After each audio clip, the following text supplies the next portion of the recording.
Assalamualaikum warahmatullahi wabarakatuh. Baik, saya akan menjelaskan tutorial ya atau langkah-langkah untuk menganalisis rancangan acak lengkap faktorial. Di sini saya pakai rancangan lengkap acak faktorial ya, AL faktorial. Kemudian di sini saya punya 3 ulangan, di mana ada 2 faktor ya. Faktor pertama itu jenis biokar, faktor kedua ini perkaitan. Jenis biokarnya ada B1, B2, B3, B4, B5, berarti ada 5 perlakuan. Kemudian perkaitan ini ada P1, P2, P3, ada 3 perlakuan. Di mana keterangannya adalah B1 itu merupakan sekam padi, limbah sekam padi ya. B2 itu adalah limbah tongkol jagung. B3 itu adalah batok kelapa. B4 itu adalah kulit kopi. B5 itu adalah limbah kelapa sawit. Kemudian P1 itu adalah kontrol ya, tanpa pemberian apa-apa. Kemudian P2 itu diberikan NPK. P3 adalah pemberian PGTR. Ini merupakan data parameter jumlah daun ya, jumlah daun pada tanaman pakcoy pada umur 28 HST atau 28 hari setelah tanam. Nah, di sini saya punya data kalau di total ini data keseluruhan ini ada ini kalau ke bawah ini ada 15 ya, dikali 3 ulangan berarti ada 45 ya. Ini kemudian kita buat dulu tabel 2 arah seperti ini ya. Nah, nanti tabel 2 arah ini pertama di sini yang berbentuk baris itu adalah P1, P2, P3. Berbentuk kolom itu B1, B2, B3, B4 dan B5. Ini teman-teman bisa menggunakannya terserah, di sini B1 boleh, di sini B1 juga boleh. Kemudian untuk meletakkan nilainya kita ambil dari data yang sebelah sini. Kalau P1 B1 berarti langsung saja ya. Sini saya ambil P1 B1 itu berarti di sini kita ambil totalnya dan di enter. Kemudian P1 B2 di sini sama dengan kita ambil langsung secara otomatis. Nah, kemudian P1 B3 ya di sini kita ambil secara otomatis juga sama dengan kita pasang klik di letak P1 B3 di sini. Di sini P1 B3 ya. Kemudian P1 B4 ini sama dengan sini ya. Benar. Kemudian P1 B5 itu di sini. Sama dengan ini. Nah, begitu juga sebaliknya yang ke bawah.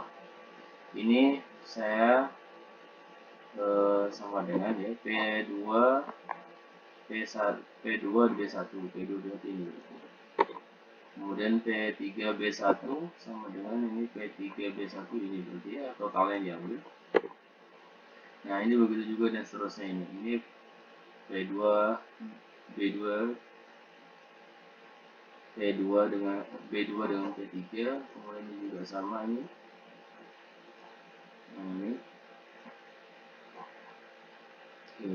Nah, setelah kita mendapatkan nilai yang di sini, tabel 2 arah dapat dari nilai yang data sebelumnya. Kemudian kita ambil totalnya ya, sama dengan sum ya, jumlahkan kurang enggak ini sama ya, ke bawah juga dijumlahkan. Kemudian penjumlahan kolomnya juga sama dengan sum buka kurung, tarik, tutup kurung, enter. Itu juga dengan total B2, B3, B4 dan B5. Nah, setelah kita mendapatkan tabel 2 arah, kita tentukan analisis ANOVA-nya tersebut. Buat tabel ANOVA-nya supaya lebih mudah. Pertama, di sini DB-nya ya, DB perlakuan itu dapat dari perlakuan kombinasi ya. Kalau di sini saya tadi menentukan 3 kali 5 ya, 15 berarti DB nya itu adalah 15 dikurangi 1 ya, sama dengan 15 dikurangi 1. Nah, kemudian untuk yang B itu kita punya perlakuan 5 ya, B1 sampai B5 ada 5, berarti sama dengan 5 dikurangi 1. Kemudian P itu ada 3, berarti DB ini adalah derajat bebas ya teman-teman. SK ini adalah sumber keragaman, DB ini derajat bebas. Nah, derajat bebas untuk P ini 3 dikurangi 1 ya, 3 dikurangi 1 berarti 2. Nah, untuk B kali P ini maksudnya B interaksi P itu sama dengan 14 dikurangi 4 dikurangi 2. Sini ada 8. Kemudian sebelum menghitung kali kita hitung total dulu ya, sama dengan total itu adalah jumlah keseluruhan data dikurangi 1. Berarti ini tadi ada 45 ya, 45 dikurangi 1. Kemudian galet itu adalah sama dengan hasil total yang dikurangi dengan perlakuan. Kita dapat dari bebasnya sudah terisi semua. Kemudian kita menghitung JK atau jumlah kuadrat ya. Jumlah kuadrat perlakuan itu sama dengan, nah di sini saya tidak menggunakan faktor koreksi ya, pakai rumus yang hampir sama. Kalau kalian misalkan ingin membuktikan, silahkan bisa dibuktikan dengan faktor koreksi dengan rumus yang sudah tersedia di buku-buku. Namun di sini saya menggunakan pakai VAR yang lebih cepat ya, karena kita tidak menghitung faktor koreksi terlebih dahulu. Tapi jika ingin menghitung dengan menggunakan faktor koreksi juga tidak masalah. Ini saya menggunakan VAR sama dengan VAR buka kurung. Nah, pertama yang kita untuk perlakuan ya, berarti yang di sini ya, totalnya kita blok. Nah, di sini kita blok. Kemudian tutup kurung. Kemudian dikali dengan DB perlakuan. Dikali 14 berarti ya. Dikali 14 dibagi dengan pembentuk data di sini adalah 3 ya. Kita mendapatkan jumlah kuadrat untuk perlakuan kombinasinya ada 28,92. Jadi saya pakai 2 angka di belakang koma. Kemudian untuk jumlah kuadrat D ini juga sama ya, sama dengan VAR kurung kita ambil total dari B ya. Berarti ini total D. Nah, tutup kurung dikali derajat bebas B ya. Di sini ada salah, saya belum kali ya, kali 4 ya, dikali 4 kemudian dibagi pembentuk data. Di sini ya, kalau kita lihat pembentuk datanya memang 3, tapi setiap data ini ada 3 ulangan, berarti 3 kali 3 9 ya, berarti pembentuk datanya ada 9. Ini kita dapat dari 9 untuk jumlah kuadrat dari B. Kemudian kita hitung jumlah kuadrat dari P sama dengan VAR buka kurung. Nah, kita ambil total dari VAR ini, total dari P ya, perlakuan P, tutup kurung dikali pembentuk data. Di sini ada 5 ya sebenarnya, tapi karena setiap data ini terdapat 3 ulangan, berarti 3 kali 5 15. Dikali DB dulu 2 ya, dibagi dengan pembentuk data yang tadi yang saya katakan 15, dapat dari setiap data ini ada 3 sampai 3 berarti ada 15. Nah, untuk mencari interaksinya, kita cari dulu interaksinya. Nah, dengan cara yang sama seperti mencari derajat bebasnya ya, sama dengan perlakuan ya, jumlah kuadrat perlakuannya dikurangi D dikurangi P, dapatkan 3,57. Kemudian untuk mencari JK total, JK galat, sebelumnya kita cari JK totalnya ya, sama dengan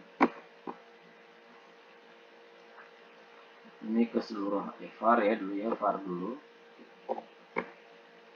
buka kurung, keseluruhan datanya kita blok, tutup kurung, dikali 44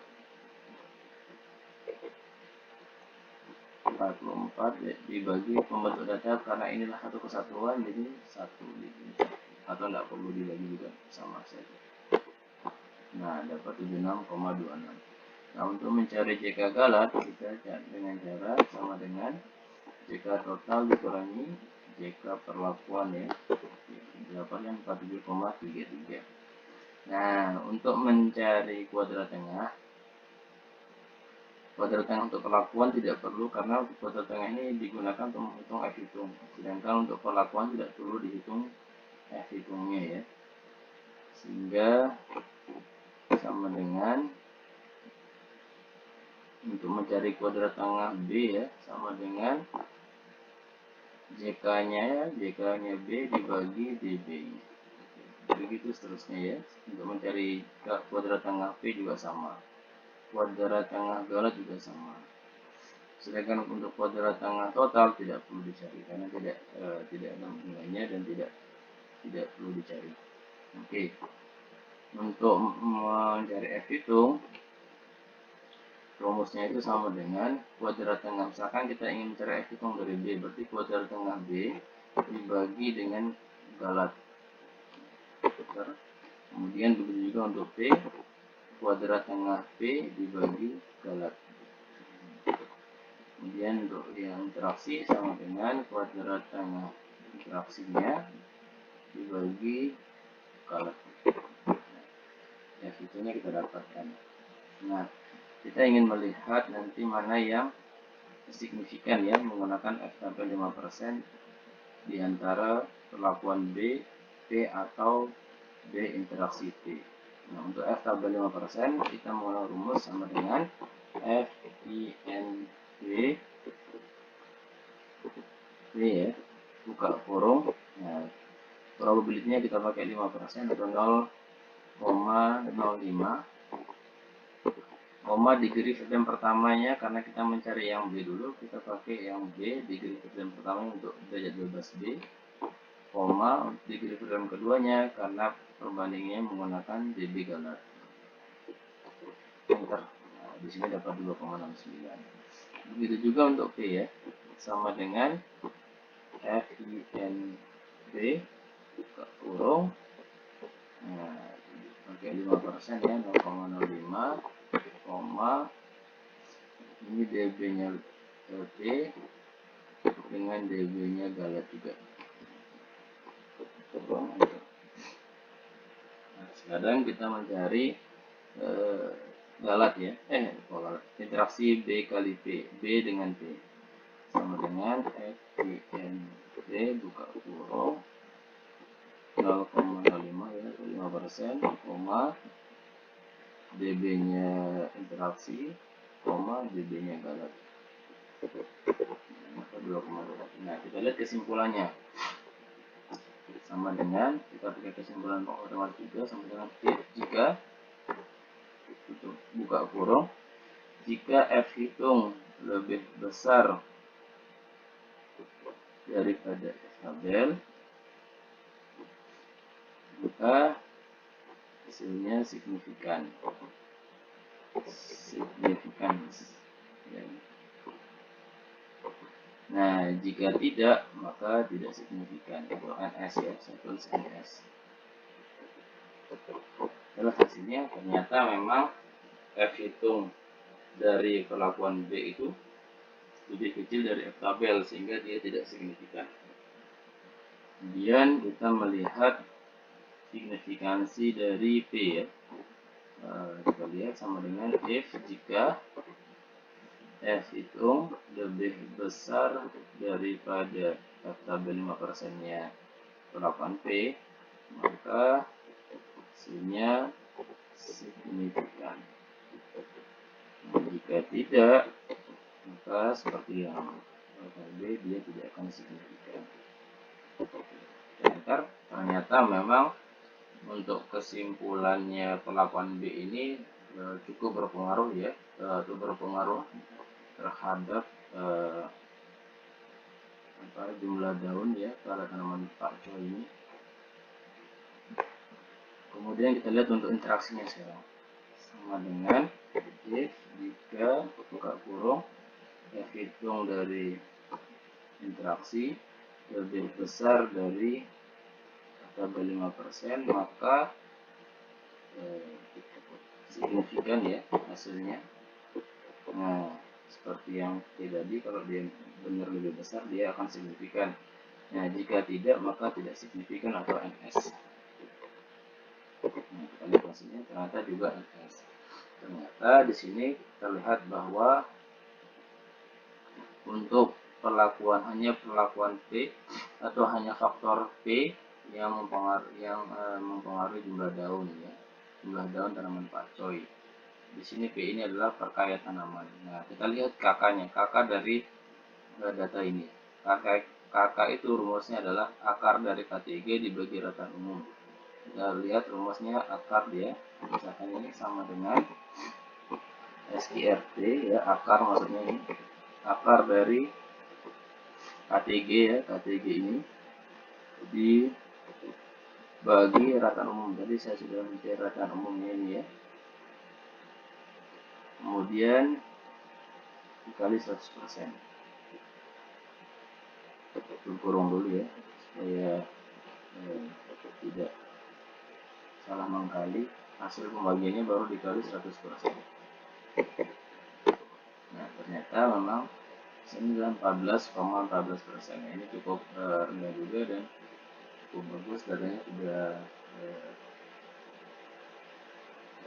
keragamannya tidak terlalu tinggi dan tidak terlalu rendah ya. Tidak terlalu tinggi itu di atas 20 ya, di atas 30 gitu. Oke, 12,4%. Oke, sekian cara perhitungan analisis ANOVA untuk rancangan acak lengkap faktorial. Semoga bermanfaat. Assalamualaikum warahmatullahi wabarakatuh. Jangan lupa klik like, komen, dan subscribe ya. Terima kasih.